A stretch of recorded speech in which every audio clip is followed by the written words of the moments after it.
Good morning sir. Good morning sir. বস বস, সকলে বসে পড়। তোদের জন্য একটা খুশির খবর আছে। আজ মুম্বাইয়ের থেকে একটা কোম্পানির ম্যানেজার আসবে। তিনি তোদের কিছু প্রশ্ন ধরবে, তোরা যদি তা ঠিকঠাক উত্তর দিতে পারিস তাহলে তোদের স্কলারশিপ মানে টাকা দেবে পড়াশোনার জন্য। স্যার কি প্রশ্ন ধরবে? অনেক রকম প্রশ্ন নিয়েই উনি আলোচনা করবে। স্যার কি প্রশ্ন নিয়ে আলোচনা করবে? আপনি একটু তাহলে আমাদের প্রশ্নগুলো ধরুন, আমরা তাহলে দেখি পারি কি না। নে ঘেটু, তাহলে তুই দাঁড়া, তোকেই আগে প্রশ্ন করি। ধর, যদি এ ফর আপেল হয় তাহলে বি ফর কি হবে, সি ফর কি হবে, আর ডি ফর কি হবে? স্যার, এ ফর যদি আপেল হয় তাহলে বি ফর বাপেল হবে, সি ফর কাপেল হবে, আর ডি ফর ডাপেল হবে। তোর আর স্কলারশিপ পেতে হবে না, তুই দাঁড়িয়ে থাক। প্রথমেই আমার মেজাজটা গরম করে দিলি। এই কালু, তুই দাঁড়া তো। তুই বলতো 6 বছর আগে বল্টুর বয়স কেলটুর বয়সের 3 গুণ ছিল। বর্তমান বল্টুর বয়স কত? স্যার, বল্টুর বাবাকে আমি জিজ্ঞাসা করে কালকে আপনাকে বলে যাব যে বল্টুর বর্তমান বয়স কত। কি সাংঘাতিক উত্তর রে বাবা, তুইও দাঁড়িয়ে থাক। এই পেশি, তুই দাঁড়া তো। তুই বলতো একটা নাশপাতির দাম যদি 1 টাকা হয় তাহলে 5টা নাশপাতির দাম কত হবে? স্যার অঙ্কটা ঠিক করে বলুন।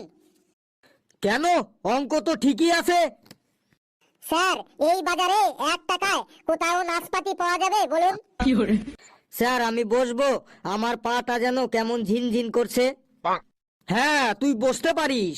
আমি আরেকটা প্রশ্ন ধরবো, তার উত্তর যদি তুই দিতে পারিস তাহলে তুই বসবি। স্যার বলেন, স্যার কি প্রশ্ন? বলতো, আমার একটি কুকুর আছে, এটা ইংরেজিতে কি হবে? Sir, I am a dog. কি সাংঘাতিক রে বাবা, তুই ঠিকই বলেছিস, তুই ডগই।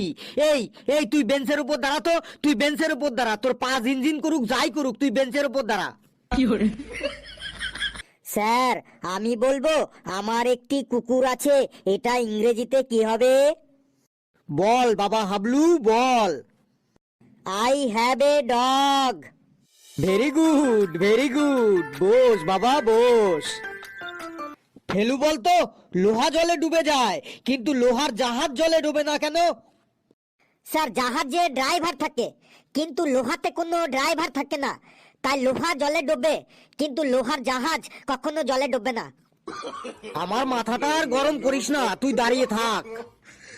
স্যার আমি বসবো, আমার মাথাটাও কেমন ঝিমঝিম করছে।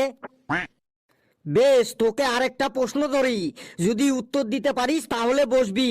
বলতো ইংরেজিতে সব থেকে ঠান্ডা অক্ষর কোনটা? স্যার ইংরেজি সব থেকে ঠান্ডা অক্ষর বি।